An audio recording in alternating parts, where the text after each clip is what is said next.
Android 11. Jadi mungkin korang nak tahu apa yang ada dengan Android 11 ni kan. Jadi dalam video ni kita akan rungkaikan tentang apa yang ada dalam Android 11 Keaminah. Saya Adam daripada Aska. Kalau ini first time korang visit atau tengok video dalam channel ni, salam perkenalan. Dekat channel ni kita buat review tentang gadget-gadget mampu milik. So kalau korang berminat, bolehlah consider untuk subscribe dalam channel ni. Okay guys, sebelum kita mula, mari kita cerita sikit pasal Android 11. So Android 11, macam mana korang tahu, Android ni adalah satu operating system yang ada dekat telefon Android. Kalau macam Apple, dia ada iOS untuk dia orang punya operating system. Kalau Android, dia ada Android, dan yang terbaru ni Linux, Linux. Linux pun dia orang ada buat operating system dia sendiri. So sekarang ni kita nak cerita pasal Android 11. Jadi Android 11 ni adalah update pertama Google selepas dia tukarkan nama Android ni kepada nombor. Sebelum ni nama-nama dia agak menarik sikit, macam Android KitKat, Oreo dan sebagainya. Jadi tahun lepas dia orang update jadi Android 10. So ni adalah first update dia jadi Android 11. Okay guys, mungkin nama dia dah tak menarik macam dulu dengan Oreo, KitKat dan sebagainya.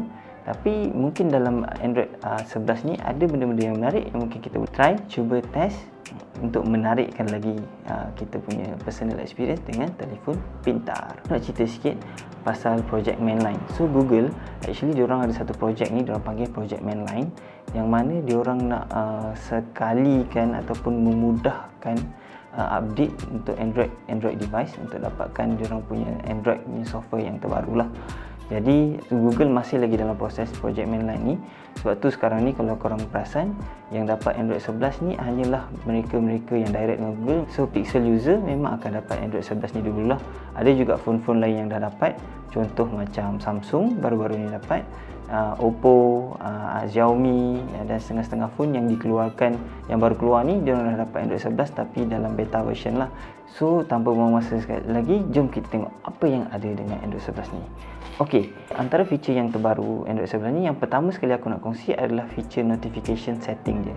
So sebabkan notification setting ni, kalau korang tengok dekat bahagian atas ni, kalau korang buka, dia akan bahagikan. So sebelum ni dia tak ada pembahagian. Sekarang ni dia dah bahagikan notification ni kepada dua, iaitu pada conversation, perbualan, dan notification ataupun notifikasi.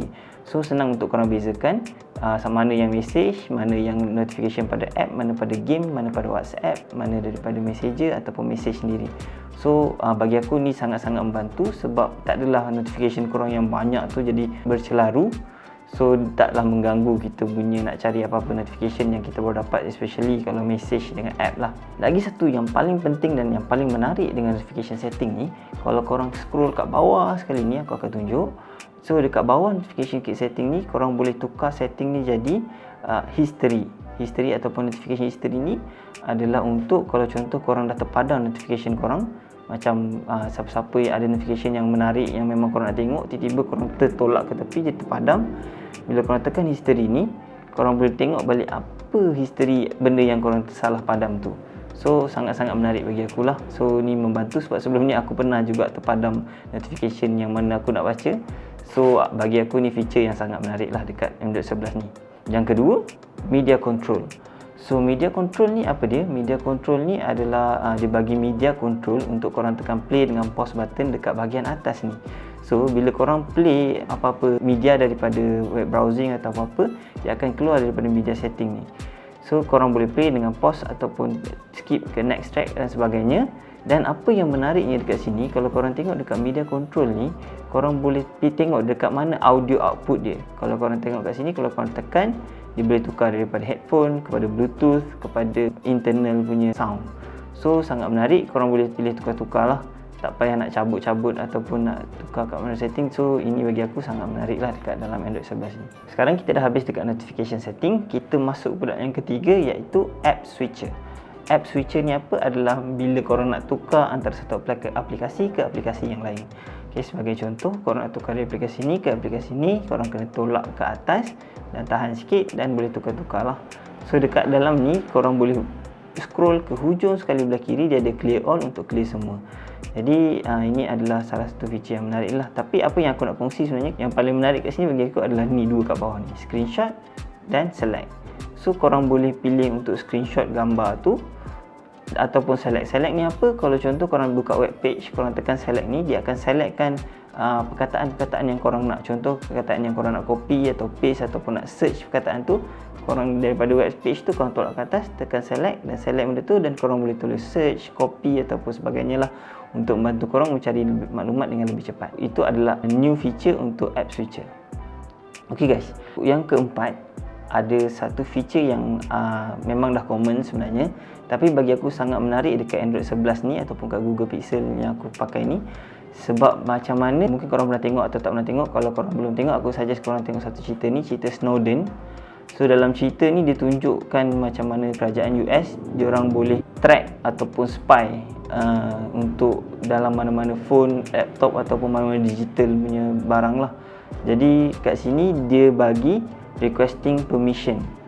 So requesting permission untuk semua app, untuk app tu gunakan kita punya kamera ataupun kita punya mikrofon ataupun audio. So kenapa penting benda ni bagi aku? Sebab aku, kalau korang tengok balik cerita Snowden tu, sebab sekarang ni zaman teknologi yang tinggi. So hacking ni adalah benda yang common dan boleh dibuat, dan orang boleh hack korang punya phone untuk dapatkan data-data peribadi daripada korang. Dan even kalau yang power punya hacker, diorang boleh siap kontrol korang punya kamera dan boleh tengok daripada kamera phone korang. Ini bukan lagi mitos, tapi ini adalah fakta. Jadi hati-hati, bagi aku ini adalah satu feature yang sangat menarik. Ok guys, kita teruskan yang kelima. Yang kelima ni mungkin feature yang tak menarik sangat bagi korang, dan bagi aku pun kurang sikit sebab benda ni dah biasa, iaitu chat bubble. So chat bubble ni sebenarnya actually sama je macam Facebook Messenger punya bubble tu, yang mana korang boleh guna bubble tu untuk untuk semua message lah. So satu feature untuk message lah. Itu just aku nak bagi tahu.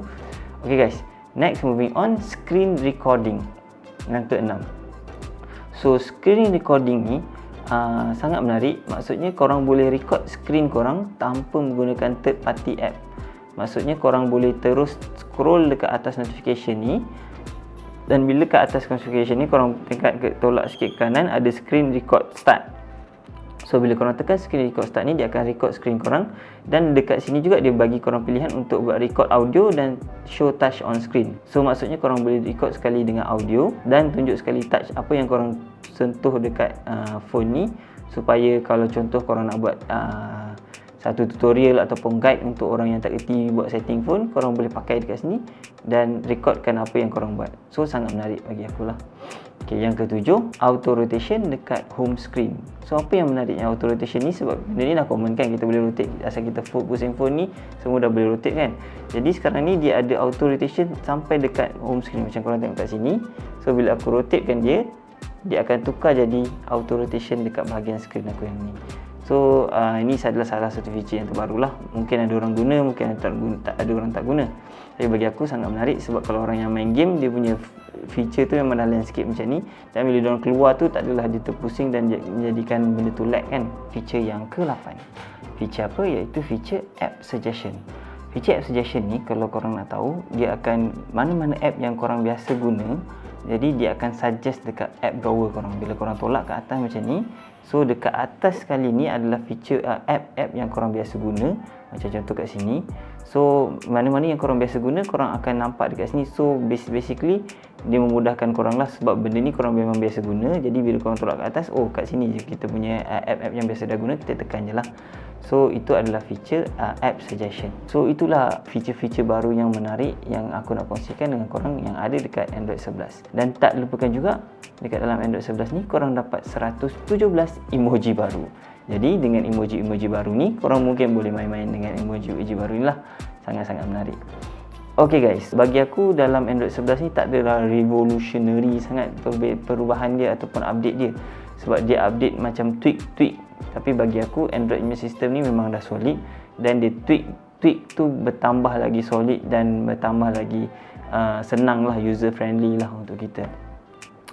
Tapi walaupun dia tak revolutionary sangat macam iOS terbaru ni, macam iOS 14 yang baru update ni. So macam iOS 14 yang sangat-sangat menarik update dia, iaitu iOS dah dapat widget, yang mana Android sebenarnya dah lambat. Okay guys, so question of the day.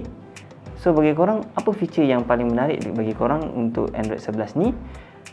Dan apakah feature yang korang rasa Google ataupun Android patut tambah dekat diorang punya phone ni supaya lagi menarik untuk korang. Kalau video ni bagi apa-apa manfaat dekat korang, bertambah ilmu, korang mungkin boleh sumbangkan dekat aku satu like dan subscribe kerana ianya adalah percuma.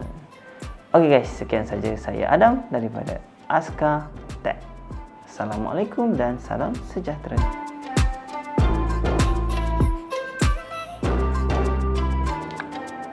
Korang boleh tengok sekali video-video yang aku dah buat sebelum ni dekat link-link kat atas channel ni, kat atas kiri kanan. Dan boleh tekan logo Aska ni untuk subscribe. Tak payah susah, tekan je. Alright guys, ciao.